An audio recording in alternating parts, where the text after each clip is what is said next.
Greetings, and welcome to Cracked Love Chronicles. I would never resort to violence against a woman, but my wife's lover presents himself in a manner that demands to be treated as a man. Unfortunately, he was born a woman. In a misguided attempt at inclusiveness, I confronted him as if he were the man he claims to be. My wife, Kate, and I first crossed paths at Disneyland on a lovely summer day, sharing a bench on the Pirates of the Caribbean ride. Having grown up in a strictly religious household, my experiences with women were quite limited. Due to the warm weather, Kate was dressed in a tank top that left little to the imagination, and tiny shorts caught my eye, igniting a spark within me. I had never been this close to someone who stirred such excitement. We were both in college, she at UCLA and I at USC. With her long brunette hair, she was a sophomore while I was a senior. We connected instantly, exploring the park together with our friends. In less than 2 minutes, I found myself hopelessly enamored. She was the first girl to evoke such intense feelings in me, and I could tell she was intrigued by my presence. I completed a summer internship at a renowned and highly profitable investment banking firm, which led to a job offer upon graduation, complete with a 6-figure salary and bonuses. My friend Judy, a blonde with very short hair, appeared somewhat clingy and protective of Kate, but I chose to overlook it. My cousin Eric attempted to pursue Judy, but she showed no interest in him or my other friends. Kate and I were together for a year before we tied the knot. Neither of our families had wealth, but as a finance major, I had the potential to earn a significant income, which certainly made an impression. Kate and she proudly shared that with her friends and family. After I graduated, I entered the world of investment banking and amassed a fortune. Before we tied the knot, I purchased a house.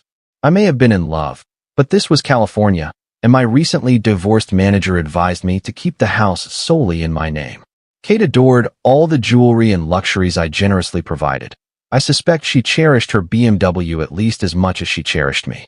We celebrated our wedding at Disneyland, which was a significant expense, and my extremely religious parents chose not to attend due to their beliefs. Insane Minds at Disneyland felt almost surreal. Kate, dressed as Snow White, and I, as Prince Charming, truly looked like we had stepped out of a fairy tale. Judy, her maid of honor, shot me mean looks that suggested she might have been better suited as the evil stepmother. If I had a poison apple, I would have gladly offered it to her. Eric, my best man, also donned royal attire as Prince Eric. We were cousins who bore a striking resemblance and had been best friends since 1st grade. Back in 4th grade, neither of us were. There was a big, strong 6th grade boy named Luke who kept picking on us. Alone, we felt weak and like victims, but together we found our strength and overpowered him. That experience taught us a valuable lesson. Working together made us not just twice as strong as one of us alone, but many times stronger. Eric and I always supported each other, especially when he suspected that his slightly chubby girlfriend, who kept disappearing, was cheating on him in college. I secretly followed her for a few days and discovered that she wasn't seeing another boy, but was. In the shadows, I found myself attending Weight Watcher meetings, convinced that my marriage was solid. Yet, several times a year, my school teacher wife would make trips to visit her friend Judy in Philadelphia. Each time she returned, a storm brewed. She would ignite a fight, claiming that Judy had said I didn't deserve her. According to Judy, my long hours meant I was only focused on making money. I would counter, Kate, all you care about is spending what I earn. Do you want me to quit and teach school for a fraction of my salary? Silence would follow, and she would simply walk away. Away in a huff. My favorite of Judy's insults was that, as a banker, I was part of the patriarchal conspiracy designed to dominate and subjugate women. The woman was bonkers. I tried to explain to her that the job of banks was to subjugate everyone equally, regardless of sex or race. Almost every disagreement or argument Kate and I ever had began with the phrase, Judy says. Judy called my BMW a pathetic attempt to show off and make up for my alleged sexual shortcomings. I asked what Kate's BMW signified. Once, I gave Kate an ultimatum to choose either Judy or I. She pushed me to follow through with that threat, and to my shame, I backed down. She wanted to invite Judy to our home, but I drew the line there and said that would end our marriage.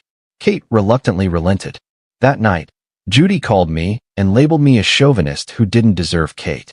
She insisted that with her support, Kate would soon realize her worth, reject me, and pursue her lifelong dreams. I'll never comprehend what she sees in you. Judy was a school teacher and wasn't wealthy. She believed that anyone who earned more, earning over $75,000 a year, made one a target for disdain, a symbol of greed that would face reckoning after the upheaval.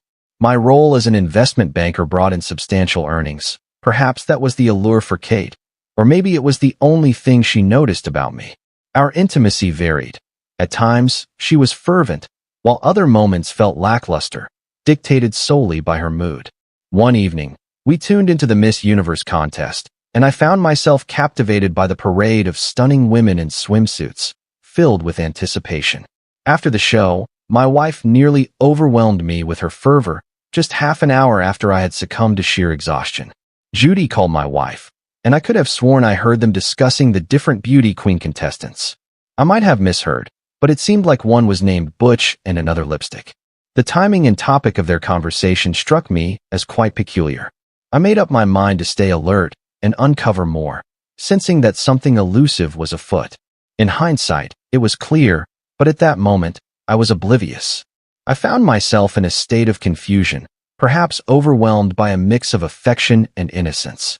Growing up in a strict household where discussions about intimacy were non-existent and the internet was off-limits, I faced challenges. My parents never accepted my choice to attend USC instead of a lesser-known Bible college.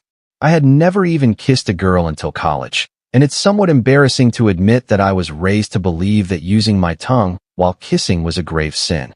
Kate was the first and only girl I ever French kissed, and that only happened after our engagement. Nevertheless, I adapted quickly, dedicated myself to understanding how to bring joy to my wife. I believed I was quite skilled at it. After all, Kate never voiced any complaints. However, since she was the only woman I had ever been with, I lacked a frame of reference. Kate claimed I was her only partner, and I took her word for it.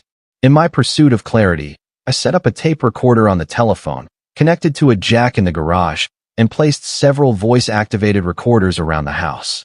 While I awaited the findings, I needed a way to clear my mind, and contemplating my dilemma while allowing Kate to reveal herself through her own words is a unique approach. There's nothing quite like a long motorcycle ride to Arizona to clear my mind. With the phone tap and microphones capturing everything I might need, the experience transforms. Driving a car across the country feels like watching a film, but riding a motorcycle immerses you in the narrative. I find inspiration in the novels of Tony Hillerman, featuring a Navajo detective in Arizona, which resonate deeply with me as I ride my powerful VMAX motorcycle. Through the towns and areas he describes, Shiprock Four Corners and Mexican Waters is where I pause for fuel. They say a Yamaha VMAX can overtake anything on the road, except a gas station. I found myself in the midst of a vast desert, the sky a brilliant blue, devoid of any clouds. I parked at a gas pump beside a pickup truck, where an elderly Native American man sat upright in the truck bed. He appeared to be at least 200 years old, his face etched with deep lines and wrinkles. As he began to speak to me, the rest of his family exited the store. As we gathered, he inquired about my destination. About 300 miles from here to Sedona, I replied. He furrowed his brow, cupped a hand behind his ear, and gazed upward at the cloudless sky.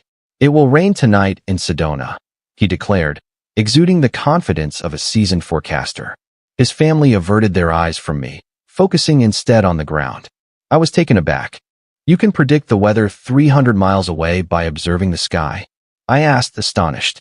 No, he responded, from watching and listening to CNN. In the morning, he and his entire family erupted into laughter at the foolish man, who resembled a typical Indian Jerry Seinfeld. Suddenly, his expression changed. He became serious and placed his hand on my arm. I can see that your soul is troubled, he said. When you arrive in Sedona, find a hotel near an energy vortex. When you sleep, you may uncover the vision quest you so desperately seek. I anticipated a punchline, but none came. Now I'm being serious, he insisted, shaking my hand. I expressed how much I appreciated our conversation, and then I pressed on as I reached Sedona just ahead of the rain. With my iPhone in hand, I sought to understand what a vortex was. A kind of cosmic magnifying glass for metaphysical energy concentrated at specific points on the ground. Travelers flocked to Sedona from all corners of the globe, drawn by the mystical visions reported from the vortex. I settled into a budget motel, as the guidebook suggested it was situated on a vortex. I felt a bit foolish, anticipating nothing extraordinary or mystical. Even though my Indian friend appeared genuinely convinced, perhaps he was still teasing me. I was utterly drained from the lengthy journey and soon succumbed to slumber, lulled by the rhythmic patter of raindrops, as the old man had foretold. Or at least, I think I drifted off. I experienced a dream. Though it felt too vivid to be mere fantasy, perhaps it was a glimpse into something deeper. I found myself observing my wife, Kate, on our king-sized bed, but I was not beside her. Instead, her girlfriend, Judy, occupied that space. Judy posed a question, asking Kate if she brought her more pleasure than I did. Kate merely moaned in agreement, and just like that, the vision faded. I awoke in tears, convinced that this experience was all too real to dismiss as just a dream. Was this a glimpse from the vortex or something else entirely? My subconscious seemed to be sending me a warning, though I couldn't quite grasp whether it was one or the other. Yet, deep down, I believed it revealed a bitter, painful truth I had long tried to evade. The experience rattled me to my very core. Upon returning home, I listened to the phone and voice recordings, and to my dismay, I discovered my vision had been accurate. Kate and Judy had been lovers since junior high. I looked up the terms butch and lipstick in the dictionary, which clarified that Judy was the butch, or masculine, one, while Kate was a lipstick, or femme. I was devastated. My feelings for Kate ran deep, yet it became painfully clear that my love was never returned. All along, she had treated me like a fool. The desire for revenge bubbled within me. I plotted to ride my motorcycle to Kate's brother's wedding in Albuquerque, New Mexico. They intended to fill the week with their estrogen-fueled festivities in our bed. Judy boasted that if I showed up unexpectedly, she would make sure to teach me a lesson. She had been taking kickboxing lessons and was eager to put her skills to the test. Boxing techniques were being unleashed upon my face, with a particular focus on delivering blows to my groin, ensuring that intimacy with Kate would be forever out of reach. She desired Kate to be hers alone, and her plan involved lingering after my return from the wedding to mercilessly pummel me while donning a mask. I found this notion intriguing and decided to embrace it, though I wouldn't be the one taking the hits. Kate informed Judy of my financial success, emphasizing that she wouldn't relinquish all that wealth. My fury surged, nearly overwhelming my ability to contain my anger. I would ensure they faced consequences, but I required a strategy. Judy's strategy. The initial step was to eliminate any trace of my awareness regarding Kate's connection with Judy. Thus, I disposed of the tape and voice recorders. I would attend the wedding, but with a sinister edge. As I completed the packing of the saddlebags on my Yamaha 120 horsepower VMAX motorcycle, my wife Kate urged me to drive with caution. It was 5 a.m. I was set to journey from Los Angeles to Albuquerque, New Mexico, for my wife's brother's wedding. My wife would be flying there in a few days. I took one last glance at what had been our home for 2 years, mounted my bike, and rode down the Pacific Coast Highway south for a few miles before heading west on Route 66. I exited near a McDonald's, parked the bike on the street away from any cameras, and ordered some food. I waited for my cousin Eric, then handed him my motorcycle jacket, helmet, iPhone, and the keys to my motorcycle. He drove off into the distance. After checking the location of my iPhone, it indicated I was many miles away. Fueled by enough coffee to keep an elephant awake and jittery all night, I climbed into the junker car I had bought a week prior with cash, all part of my plan. It wasn't registered in my name, ensuring it couldn't be traced back to me. I returned home, parking a block away. My wife was home alone, waiting for her lover, Judy. She had no idea I was aware of her affair, nor that she had timed Judy's visit to coincide with my trip. I've noticed some odd behavior ever since I shared my intentions for another grand motorcycle adventure. A month ago, we got the wedding invitation. Judy, who is my age and height, carries quite a bit more weight than I do. Her flight is set to land in just a few hours, and I can only imagine she'll take a cab straight to my place. While I would never resort to violence against a woman, if someone chooses to present themselves as a man, dress as a man, and insists on being treated as such, then I wouldn't hesitate to confront them as I would any man, especially since she seems intent on engaging in a fight. My simmering desire for retribution was all-encompassing and impartial. Perhaps I'll earn some sort of progressive accolade for my perspective. At 8 a.m., Judy stepped out of the cab at the base of our 100-foot-long steep driveway. As the cab drove away, I emerged from the overgrown bushes, dressed entirely in black with a mask obscuring my face. I struck Judy with all my strength, landing a punch squarely on her face. She fell to the ground, blood gushing from her nose. I then kicked her multiple times with force between her legs and stomped down, breaking the fingers on her hands. Judy's cries of pain echoed in the air. Her kickboxing lessons finally culminated in a moment of reckoning when I poured a container of indelible black ink on her face. I quickly left, walking to my burner car and driving off. Though I felt a surge of relief, my plans for Judy and Kate were far from over. This was merely the first installment of my payback for their treatment of me and the heartbreak they caused. I met up with Eric about 100 meters west at the Cabazon Indian Casino near Palm Springs. We exchanged no words, fully aware of the prying eyes of the security cameras. Eric had been there for over 2 hours spent indulging in some gambling with my credit card, all while donning a face mask and my motorcycle jacket. We separately entered a bathroom free of security cameras and swapped clothes. He had won about $200 and attempted to share it with me, but I declined. I handed him my car keys, and he returned my jacket, keys, and iPhone. Continuing my journey east, I stopped that night in Tempe, Arizona. As I checked into a budget motel, I noticed a dozen messages on my iPhone, one of which was from the Santa Monica police. I returned the call, and they inquired my present location at 8 a.m. I inquired about the claim of a hit-and-run accident, noting that someone had identified my motorcycle. I clarified that I was at the Cabazon Casino, engaged in gambling during that time. I politely declined their suggestion to return for questioning, explaining that I had a long journey ahead for a wedding. I assured them I would be back in about a week. The remainder of my trip to New Mexico unfolded without incident, aside from an unsettling encounter with a would-be armed robber who appeared to be an emaciated probable meth addict in Tucson, Arizona. I had been riding for hours, and the urgent need to relieve myself was overwhelming. I pulled into a gas station, my Kevlar-lined jacket zipped up tight. The pressure was so intense that I didn't even bother to lift the face mask of my helmet or take off my gloves. Suddenly, a short, skinny guy with long, stringy red hair confronted me, brandishing a knife at my stomach and demanding my wallet. In that moment, I wasn't thinking about being brave. I was just a guy who didn't want to ruin a pair of expensive Kevlar-lined motorcycle pants. Knowing that his knife wouldn't pierce my jacket or helmet, I pushed him aside and took off running. After a quick trip to the restroom, I returned to find the guy with the knife staring at me, clearly impressed by my courage. He suggested that if I teamed up with him, we could rob the gas station. It took me a moment to process his proposition. I chose to ignore him, started my bike, and rode away. As I mentioned, traveling by motorcycle feels like living in a movie.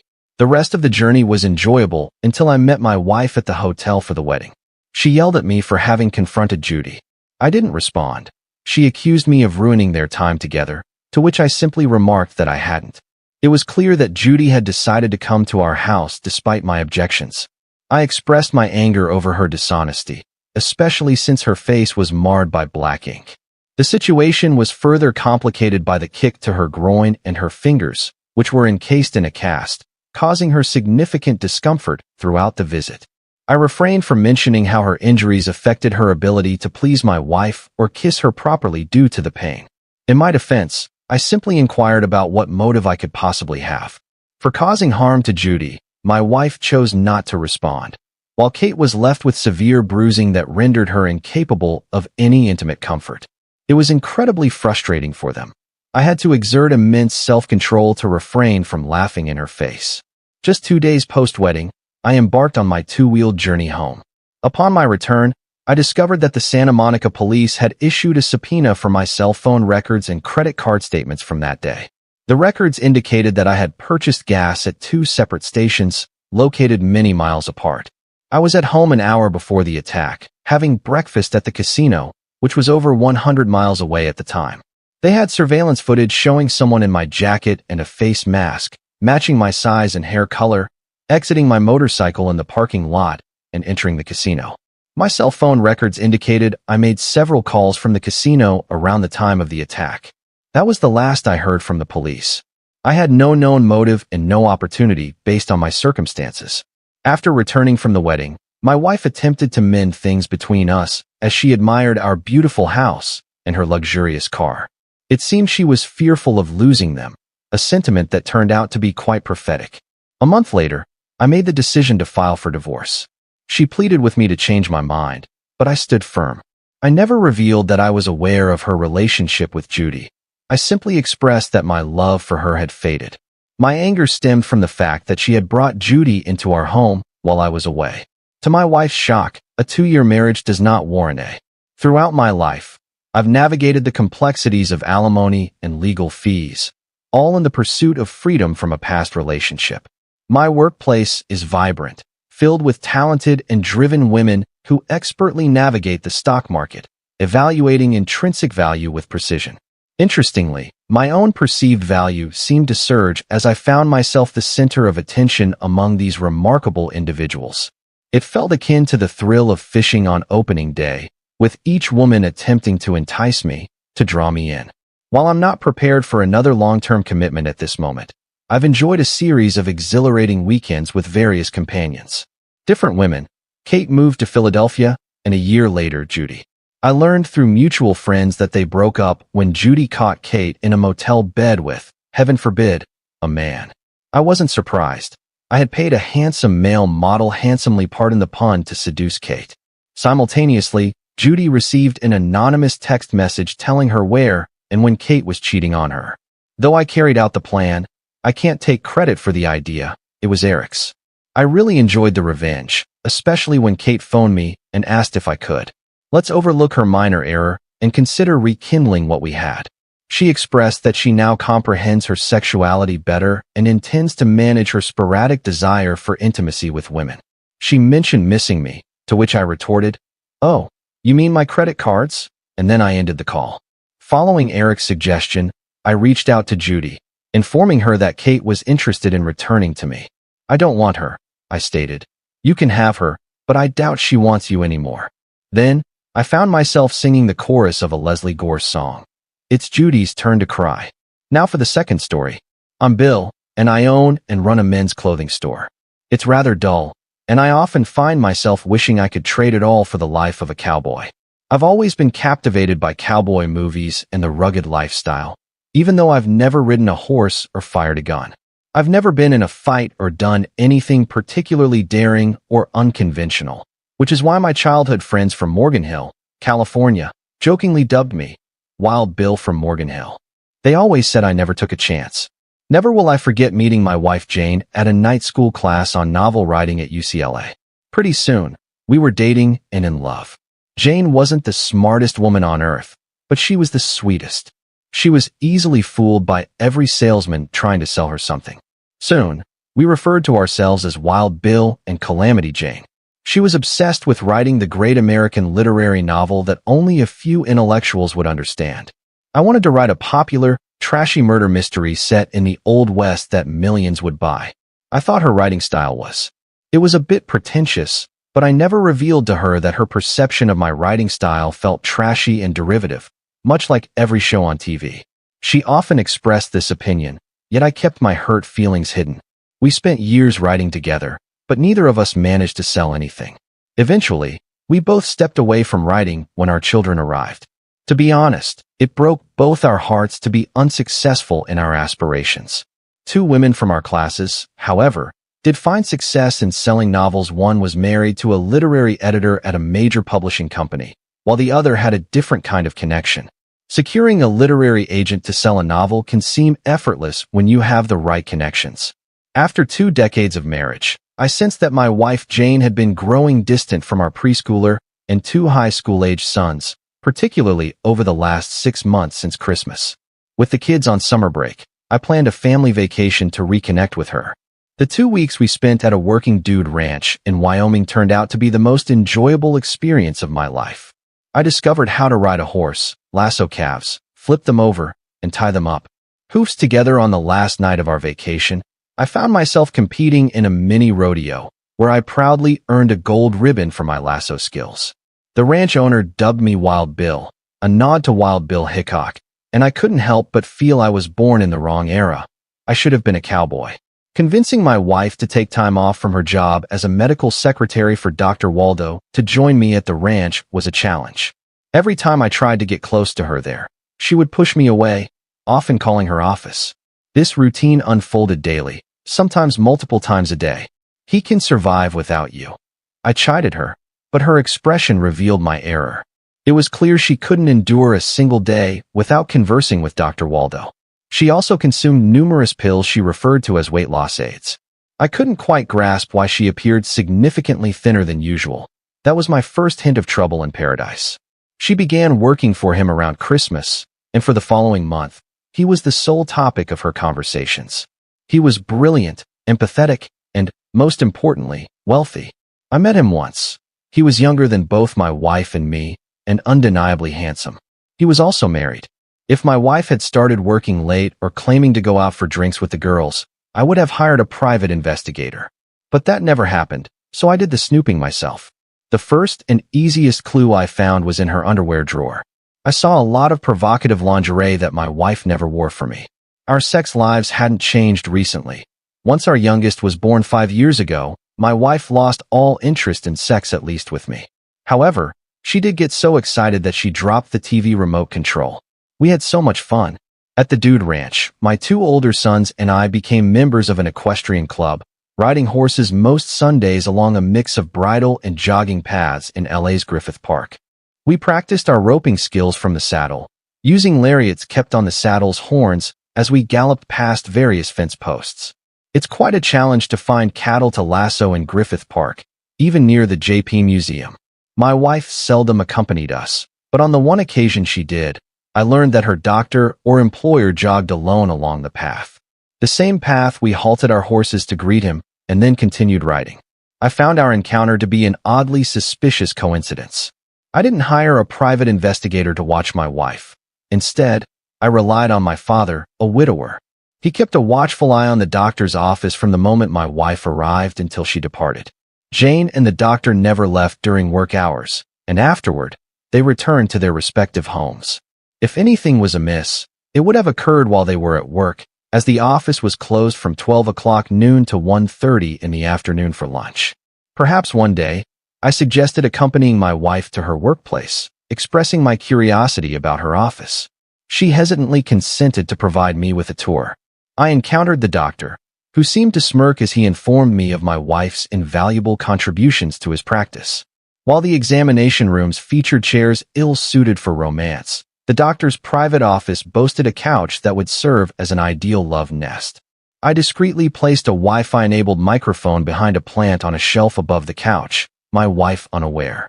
She maintained a list of all her passwords on a piece of paper in our nightstand, making it easy for me to access her office Wi-Fi. For the next 2 days, I spent my lunch hour parked in the doctor's office parking lot, listening to confidential medical consultations between the doctor and his patients. Initially, I disregarded these meetings as they weren't my focus. However, to my surprise, I began to notice a pattern. The doctor had my wife fill out a prescription for each patient, consistently prescribing Oxy to every single one who came in. This wasn't a legitimate medical practice. It was a facade for distributing narcotics. The doctor was cunning, never uttering the word Oxy aloud. The following day, my heart shattered. My wife consumed cannabis gummies, followed by some unidentified pills, while the doctor took Viagra. During their lunch break, they engaged in a conversation about leaving their spouses once the school year concluded, when her children would be out of school. She feared that abandoning her family mid-year would negatively impact their grades and college prospects. My kids were decent, but not exceptional. Students were eager to enroll in CALP and San Luis Obispo due to the presence of a rodeo team. My wife's strategy was to wage an all-out war against me in the divorce, aiming to take everything I had and leave me with nothing. I felt I had done nothing to warrant such treatment. Reconciliation was out of the question. She was no longer the person I had fallen in love with and married. It felt as if some alien force had taken over her mind and body. I sought revenge on both of them, but I had no intention of resorting to violence. Divorced, under typical circumstances, I would be paying alimony, child support, and losing my house and children. I chose to emulate my wife's approach, to give no quarter and show no mercy. My strategy would dismantle my wife and likely cause harm to my children in the short term, but what choice did I have? I went to the local police station and spoke with a detective from the narcotics squad, presenting all the information about Dr. Feelgood Waldo and my wife's involvement in his drug business. My illegal recordings, however, weren't sufficient for probable cause. In an effort to secure a search warrant, the police utilized an informant who visited the office where drugs were sold without any examination. My wife had written out the prescription, and a week later, the informant returned with a friend, both leaving with drugs. After several more transactions, the police were able to obtain a search warrant, leading to a raid on the dock office by 6 officers, resulting in the arrest of both the doctor and my wife. A few hours later, she called me in tears, pleading for me to bail her out of jail. Recently, she had been experiencing difficulties with her hearing, and now she could hardly hear me on the phone. It was the sound of her crying that lingered in my mind. She never explained the reason for her arrest, and I didn't pry. I didn't bother to bail her out. Instead, I had her served with divorce papers while she was still behind bars. A few days later, the police pulled me aside, their expressions grave, and revealed that my wife was battling an addiction to Oxy, which had severely impacted her hearing. This revelation only fueled my disdain for Dr. Waldo, the man who had ensnared her in addiction, turning her into his puppet. It also shed light on the questionable diet pills she had taken at the Dude Ranch, which I had initially attributed to Dr. Waldo's influence. It feels like a lifetime since I last saw her, 20 years lost in the shadows of naivety. The final memory etched in my mind is from her trial, where I sat among the crowd, a smile plastered on my face as she stood there, adorned in an orange prison jumpsuit. Our eyes met, and in that moment, she crumbled, tears streaming down her face. The urge to rush to her side was overwhelming, but I held back, knowing that crossing that line could lead to my own downfall. Once again, she had torn my heart apart, yet I remained steadfast. The doctor insisted he had never prescribed Oxy, claiming my wife acted alone, driven by her own motives. The district attorney had other plans for him. He testified against my wife, who was handed a 10-year prison sentence, while he received only 100 hours of community service for his time already served. He didn't even lose his medical license. My wife was taken away to prison, and her lover strolled out of court a free man. The doctor waited until no one was watching, then laughed at me and gave me the finger.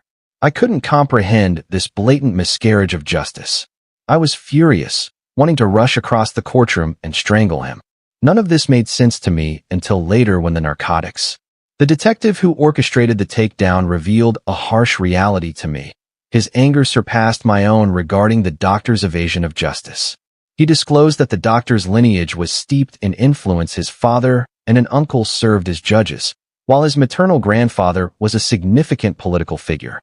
This family's vast political clout rendered him untouchable. The detective had received a stern warning from his captain against making this information public. None of this was reported on television or in the newspapers. Instead, he was portrayed as the unwitting victim of my manipulative, drug-addicted wife. If I sought any semblance of justice, it would have to be pursued through my own means. Vigilante justice, of course. With my wife in prison, the divorce was a mere formality. A part of me, the foolish part, still loved her and felt compelled to seek revenge on the doctor who shattered our lives. Was it revenge I craved, or was it justice? I needed to balance the scales against him, yet I was uncertain how to proceed. Sometimes, fate offers us the answers, but we must be vigilant to recognize them. The following month, after 2 relentless weeks of rain, I found myself unable to ride my horse, trapped indoors. After being cooped up for so long, I felt an urgent need to get outside and ride. I chose an overcast day, one that hovered between rainstorms, to saddle up and venture out alone along the bridle path. It was there that I spotted the doctor jogging. With a swift motion, I retrieved my lariat from the saddle and pulled my neckerchief up to mask my face.